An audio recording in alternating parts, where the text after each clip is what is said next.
السلام على الحسين. وقت امتحان آتا، حسین کی فوج کا کوئی سپاہی ٹوٹ کر یزید کے لشکر میں چلا جائے، سمجھ میں آتی ہے بات. بھوک سے ہر آدمی گھبراتا ہے، پیاس سے ہر آدمی گھبراتا ہے، قید و بند سے ہر آدمی گھبراتا ہے، گھر والوں کی توہین اور اسیری سے ہر آدمی گھبراتا، جان دینے سے ہر آدمی گھبراتا، اور اولاد کا لاشا اٹھانے کا تو تصور بوڑھا باپ کر ہی نہیں سکتا. اگر کوئی ایسا نظر آتا جو شب عاشور یا روز عاشور حسین کو چھوڑ کے یزید سے مل جاتا، پھر بھی سمجھ میں آتی ہے اس کی مجبوری.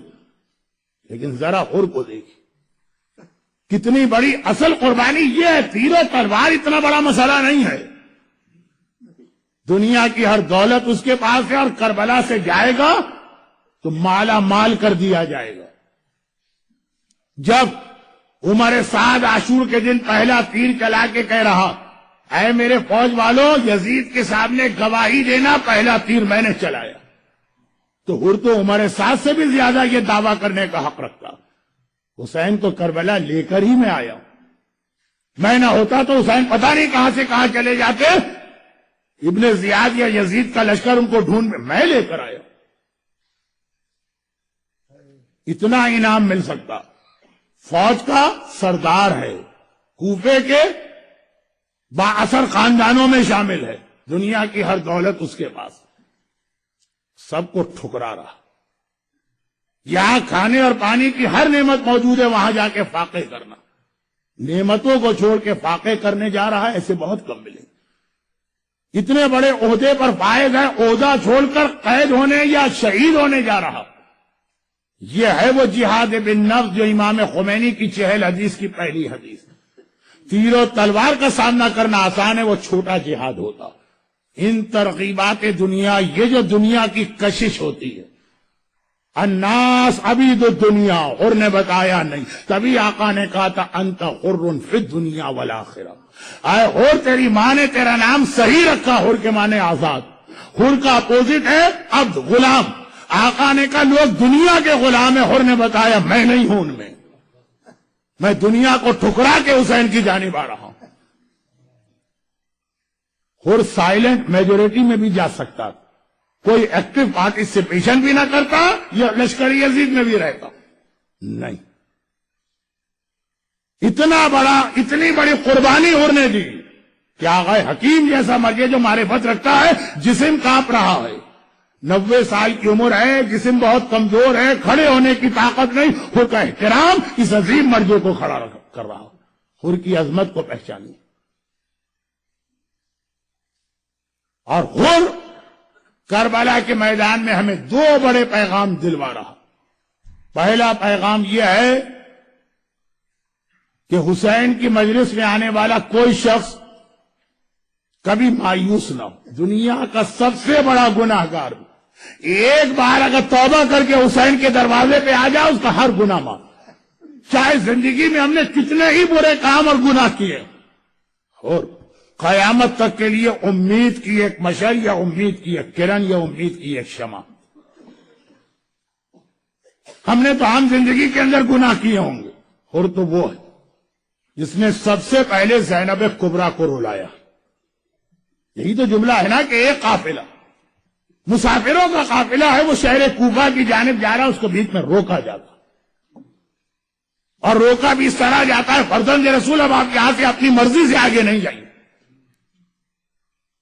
جیسے ہی حر نے آقا حسین کے گھوڑے کی لگام پہ ہاتھ ڈالا، باقی تو لوگ ابھی سمجھ بھی نہ پائے کیا ہو رہا ہے. زینب کی محمل سے زینب کے رونے کی آواز آنے لگی.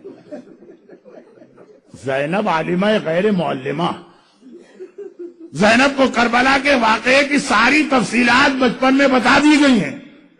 زینب کو اس کے بابا نے یہ بھی بتایا تھا کہ جب یہ قافلہ رکے گا بس سمجھنا وہیں سے کربلا شروع ہوگا. زینب کو رلانے والی شخصیت کا نام حر، حسین کے قافلے کو روکنے والے کا نام حر، اس قافلے کو کربلا پہنچانے والے کا نام حر. جیسا کہ کہا جاتا ہے کہ شروع میں خیمے دریا کے قریب لگائے گئے، روکنے والے کا نام حر. ابن زیاد کو خط لکھ کر عمر سعد کو بلوایا گیا، سنان آیا، خولی آیا، ہرملہ آیا، یہ سب کس کے خط پر آئے؟ یہ ہر کے خط جا رہے ہیں ابن زیاد کے پاس۔ ہر جس میٹنگ میں یہ طے ہوا تھا کہ حسین اور اولاد حسین پہ پانی بند کیا جائے، اس میٹنگ میں ہر بیٹھا ہوا ہے، اس نے کوئی اختلاف نہیں کیا، تو پانی بند کرنے والے مجرموں میں ہر شامل۔ کربلا کی تاریخ آپ کے علم میں ہے، اس لیے ایک جملہ بغیر وضاحت کے کہہ دوں، ہر تو عاشور کے دن جا کے پلٹا نا، بدلا۔ 9 محرم تک تو ہر ویسا ہی تھا نا، جہاد کربلا تو 9 محرم تو شروع ہو گیا۔ جب لشکر یزید نے پہلا حملہ کیا اس وقت تک ہر نے کوئی اختلاف ظاہر نہیں کیا تھا۔ عاشور کے دن تو جنگ سے پہلے ہر ٹوٹ کے الگ ہوا، 9 محرم کو تو جنگ شروع ہو گئی اور ہر اس وقت تک لشکر یزید میں شامل۔ تبھی تو بعض علماء کہتے ہیں کہ ایک رات کی مہلت آقا نے اس لیے بھی مانگی کہ ابھی میرا ایک سپاہی کم ہے، انتظار کرنا ہے کہ وہ میرے پاس پہنچ جائے۔ تو اگر آپ کربلا کے اندر ان ظالموں کی 4 شیل بنائیے تو عاشور تک جتنے ظلم ہوئے سب میں ہر شامل۔ اگر ایک بار اپنی غلطی کو مانتا ہے تو کائنات کا سب سے بڑا گناہگار اس طرح سے معاف کر دیا جاتا ہے کہ آقا حکیم جیسا مرجع اس کے احترام میں کھڑے کھڑے زیارت پڑ رہا۔ تو ہم اور آپ تو کتنے ہی گناہ کر لیں، یہ عزاداری امام، یہ مجلس عزا ایک رحمت کا کھلا ہوا راستہ اور دروازہ ہمارے پاس ہے، وہ ہر کی طرح اپنی غلطی مانے۔ اور ہر نے یہ بھی بتا دی کہ زبان کے چٹخارے والا اسلام میرے پاس نہیں ہے، اس کے لیے میں ہر قربانی دینے کو تیار۔ وقت بہت گزر گیا، اس نے صرف 2 جملے مسائل کی اور آج کی بات ختم۔ عاشور کی 9 محرم کی جنگ شروع کر دی ہمارے ساتھ نے، ہر نے کوئی اختلاف نہ کیا۔ پوری عاشور کی رات گزری، ہر نے کوئی اختلاف نہ کیا۔ ہاں، فجر کی نماز کے بعد صرف اتنا آ کے کہتا ہے، اے عمر سعد، کیا جنگ کے ٹل جانے کا کوئی امکان ہے؟ اور عمر سعد نے کہا کہ نہیں، کوئی امکان نہیں، آج کے دن کے لیے تو ہم تڑپ رہے ہیں، ہمیں انعام ملے۔ اور یہ سننا تھا کہ ایک مرتبہ ہو اپنے خیمے میں آتا ہے، واقعات آپ کے سنے تو میں بہت ہی مختصر صرف 2 جملے مسائل۔ اور ایک بار اپنے ساتھی سے کہا کہ اب میں جا رہا ہوں حسین کے پاس۔ ساتھی نے کہا بے وقوف بن رہے، اب جا رہے ہیں؟ یہاں سے بھی دھکارے جاؤ گے ہمارے ساتھ، اور حسین بھی تمہیں قبول نہیں کریں گے۔ تم جیسے خطا کار اور گناہ گار کو کون قبول کرے گا؟ وہاں بھی قبول نہ کیا جائے گا، یہاں سے بھی نکل جاؤ گے۔ کہا کہ نہیں، میں ایسے کے دروازے پہ جا رہا ہوں کہ مجھے یقین کامل ہے کہ سب مجھے رد کر سکتے ہیں، وہ دروازہ میرے لیے کبھی بند نہ ہوگا۔ ہر کے دوست نے یقین کے ساتھ کہا کہ تمہارا خیال غلط، جاؤ جا کے دیکھو کس طرح سے تمہیں وہاں سزا ملتی ہے۔ اور ہر پوری حسین کی رحمت پر بھروسہ کرتے ہوئے چلا۔ اب دیکھیں دونوں فوجیں کھڑی ہیں، درمیان میں کھلا میدان۔ ایک بار آقا حسین کی فوج نے ایک عجیب منظر دیکھا کہ ہر اپنے بیٹے اور غلام کو لے کے چلا آیا، گھوڑے دوڑاتا مارا۔ بھئی یہ منظر دیکھا، ہر کو سب پہچانتے۔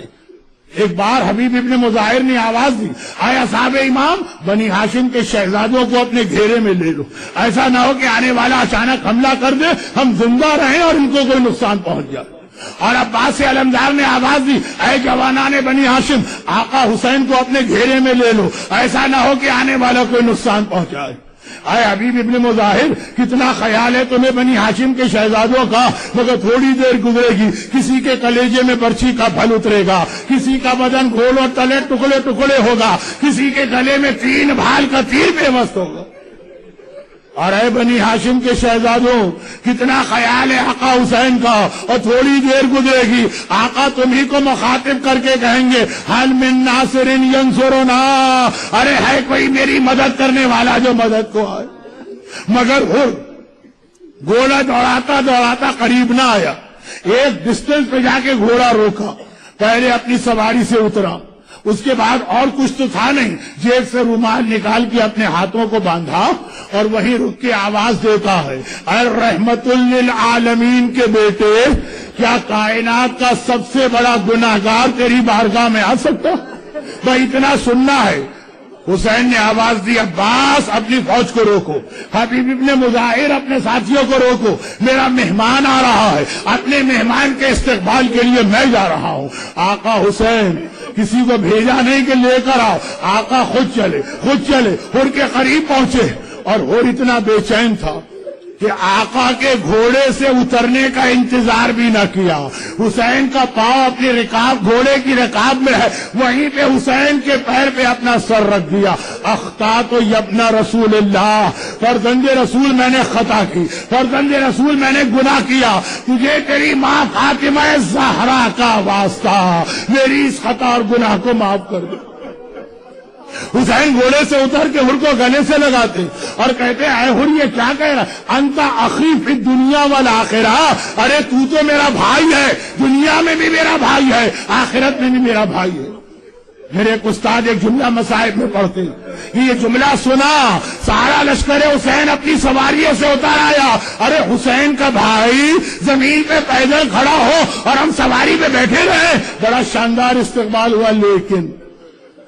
لیکن اس کے بعد حسین نے دو جملے کہے، پہلا جملہ تو ٹھیک، دوسرا جملہ ہر کو تڑپا گیا۔ حسین نے کہا ہر آج میں بہت خوش ہوں، آج میں بہت خوش ہوں، تو باطل کو چھوڑ کے حق پہ آ گیا، ظلمت کو چھوڑ کے نور پہ آ گیا، جہنم کو چھوڑ کے جنت پہ آ گیا، لیکن ہر میں تجھ سے شرمندہ بھی ہوں۔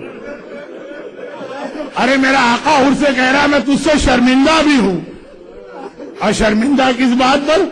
جب تو میرا دشمن بن کے راستے میں آیا تھا تو اتنا پانی پلایا تھا کہ تیرے گھوڑوں تک نے پانی سے منہ کو ہٹا لیا، آج میرا بھائی اور مہمان بن کے آیا ہے، اور حسین تیری خدمت میں پانی کا ایک جام بھی پیش نہیں کر سکتا، اور تیرا آقا تجھ سے بڑا شرمندہ ہے۔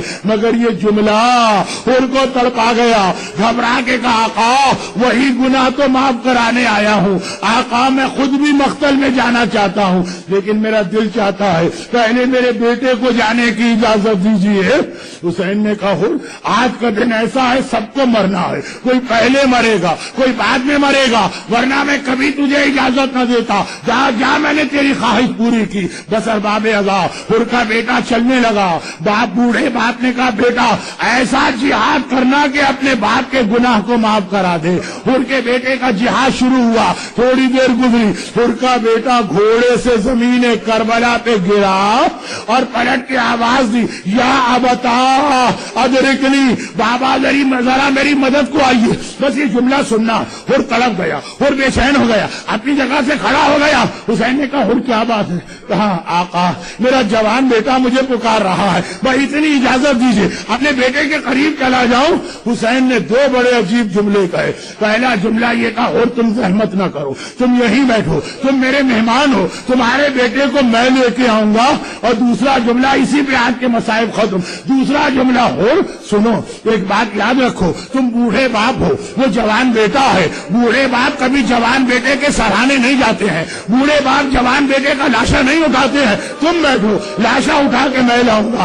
آخری جملہ آج سے نہیں کہنا، آقا حسین سے ہاتھ جوڑ کے کہنا آقا اگر ہر کا جوان بیٹا مارا جائے تو یہ کہا جائے بوڑھے باپ جوان کا لاشا نہیں اٹھاتے، اور جب علی اکبر گھوڑے سے زمین کربلا پہ گرا، ہائے یہ بوڑھا باپ کس